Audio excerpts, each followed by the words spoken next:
नमस्कार मैत्रिणींनो, मैत्री आणि बरंच काही मध्ये मी मिलिंदा तुम्हा सगळ्यांचं स्वागत करते। आज आपलं निमित्त आहे वटपौर्णिमेचं। आज राज्यभरात वटपौर्णिमा उत्साहात आणि भक्तिमय वातावरणात साजरी केली जात आहे। विवाहित महिलांनी पतीचा दीर्घायुष्य, उत्तम आरोग्य व सुखी संसारासाठी वडाच्या झाडांची पूजा करून व्रताचे पालन केले। सकाळपासूनच मंदिरात आणि वडाच्या झाडाजवळ महिलांची मोठी गर्दी पाहायला मिळाली। पारंपरिक वेशभूषेत सजलेल्या महिलांनी पूजा, आरती आणि प्रदक्षिणा घालत वडाच्या झाडाला पवित्र दोरा बांधला। यावेळी सावित्री सत्यवान यांच्या अखंड निष्ठा, प्रेम आणि समर्पणाच्या कथेचे स्मरण करण्यात आले। आपल्या वडूजमध्ये सुद्धा बघा, कोर्टाच्या पुढे भरपूर वडाची झाडं आहेत। तिथे सगळ्या या मैत्रिणींनी घोळका केला होता बघा।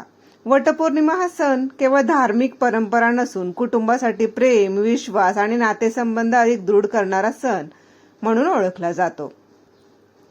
खूपच भक्तिमय वातावरण, सगळ्यांची लगबग, स्त्रियांची लगबग, या सगळ्यात हा सण अतिशय उत्साहात